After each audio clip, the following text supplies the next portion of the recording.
Hey everybody, welcome back to the video or the stream if you're watching live. I know I haven't talked for a couple of days. Most tech fans kind of had social media silence leading up to the game, so I was kind of following along with that. I'm not making videos. I want to talk about the games last night.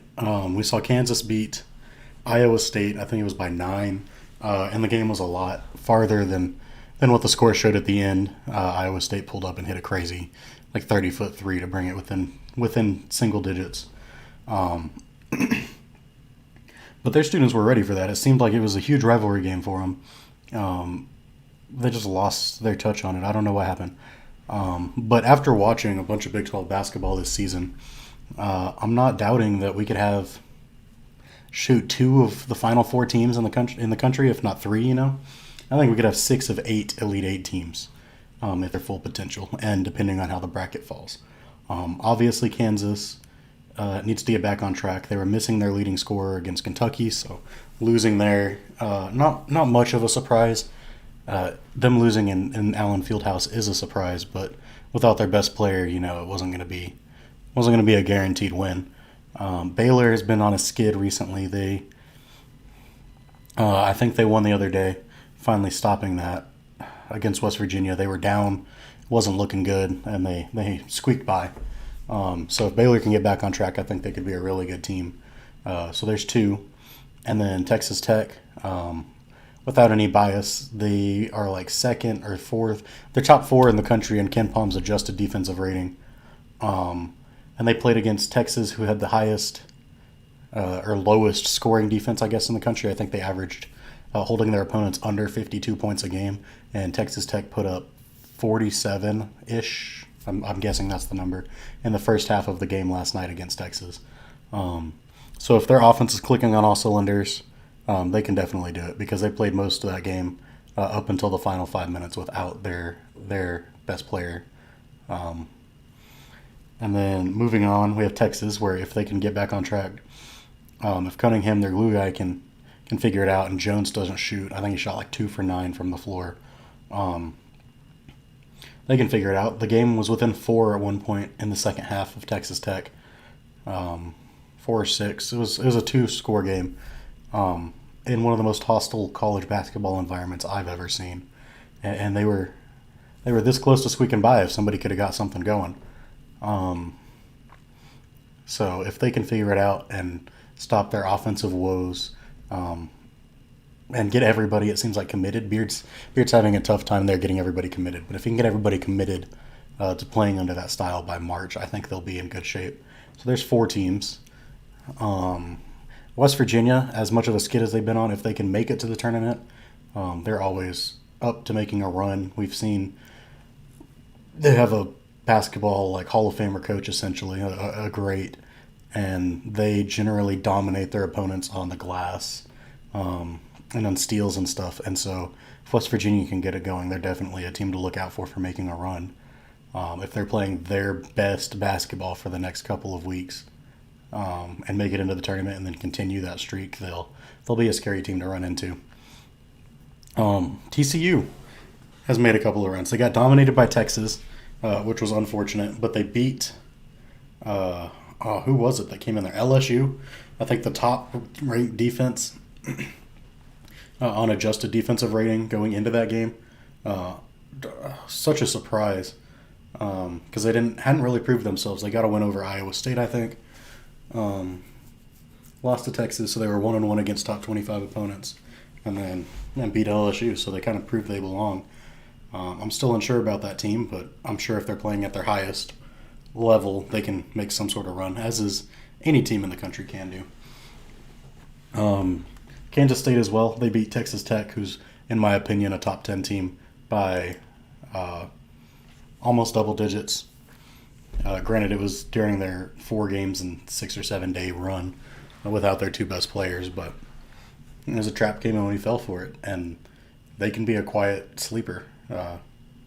They beat Texas in Austin by 1. It was a good game. So they've beat a couple of good teams this year, and if they can make the tournament, they could probably make a run. Like I said, you can argue that with any team. But let's get to, I think, the most anticipated games last night.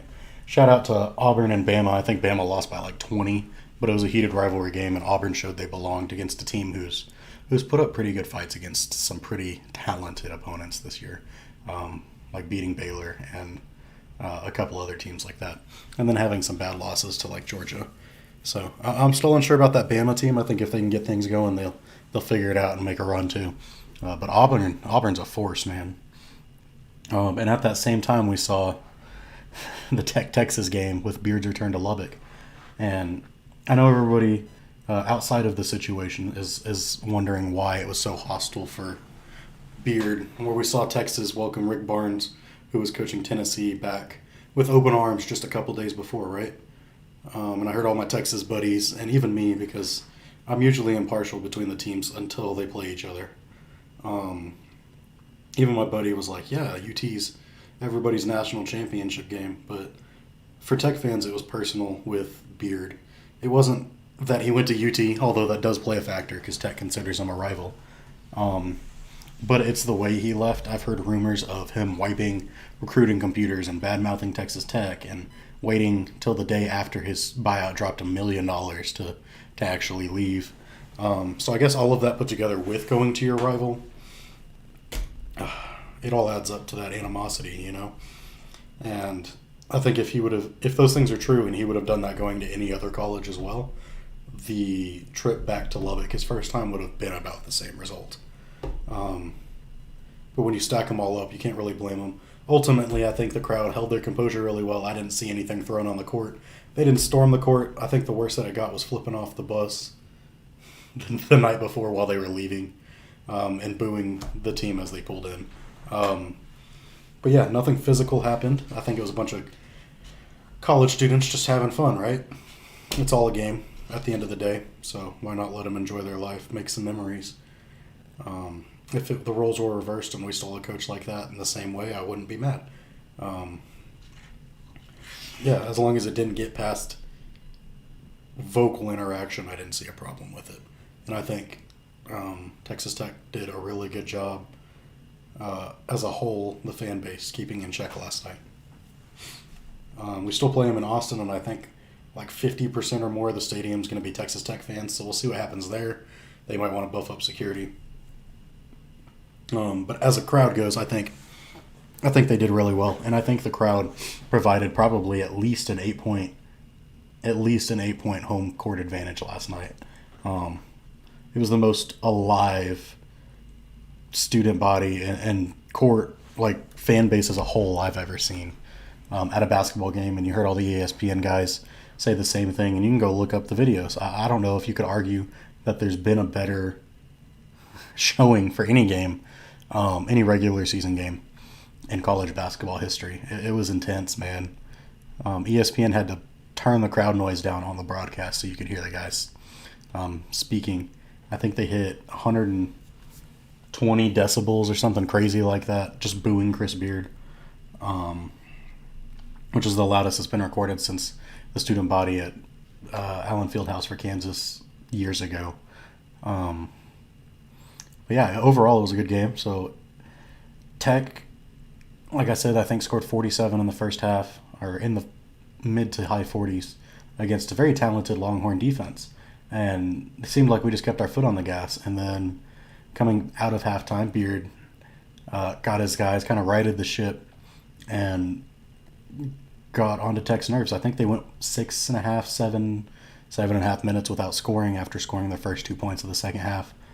And like I said, UT cut the score to a 2-score game. They fought their way back in after being down 14 or more at halftime. Yeah, it was an incredible game.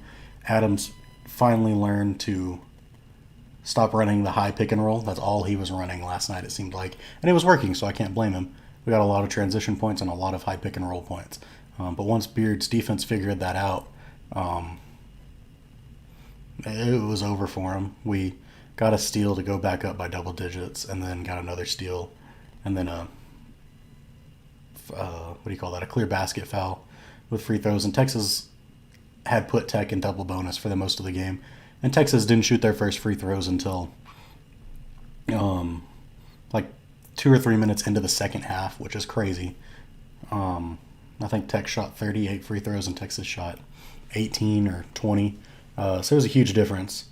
But I'm not sure if it was the refs or it was the. It just looked like Texas wasn't ready to play. And Tech was. They had all of the momentum, obviously, going into that game. Still undefeated at home. Texas has still been almost trying to find their identity. Beard's going to build a hell of a program over there, but it's not going to happen overnight. 22 games into the season, you would think he'd have something going, and they did have a few signs and flashes last night. I don't remember who the center's name is on that team, but y'all threw an inbound pass, and he almost threw like a tomahawk dunk oop down over like 3 Tech guys. It would have been incredible, and it would have been a momentum switch. So if Texas just had a couple of plays go their way, I think we might be looking at a different outcome. But I'm not going to complain about how it went. I look forward to seeing that team again. I think they're very talented, and it is what it is. Beard's a good coach, but Adams is the defensive mastermind.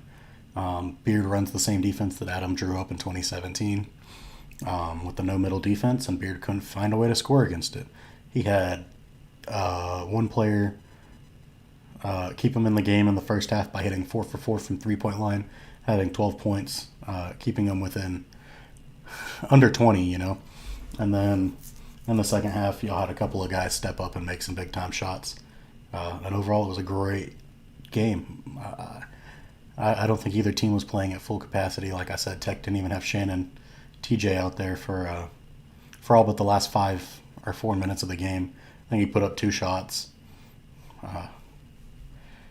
But I hope when he comes back healthy, we'll look good, and I hope Texas figures it out, because as much as I don't want them to do great, it looks better for us, and it looks good for the Big 12, at least this season, to have a bunch of teams looking good.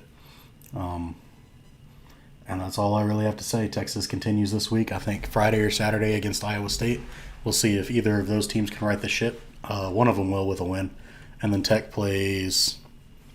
I don't even remember who we play. I think we go down to TCU or play Oklahoma or somebody. Maybe West Virginia again. I couldn't remember. I looked at the schedule earlier. And we'll see if we can keep our streak going, keep the momentum going after a high emotion game. And that's all I have to say about it. You almost had to be there to experience it. It was an incredible game. And I was proud of the crowd support. Texas Tech's fan base has evolved a lot from the classless people that I saw growing up as a Longhorn fan. Night and day difference. Everybody has each other's back. Even the Longhorn fans that almost got into fights, the other Tech fans were defending against each other. So it was a good game, and it was a good night, and probably one of the best college atmospheres I've experienced in sport.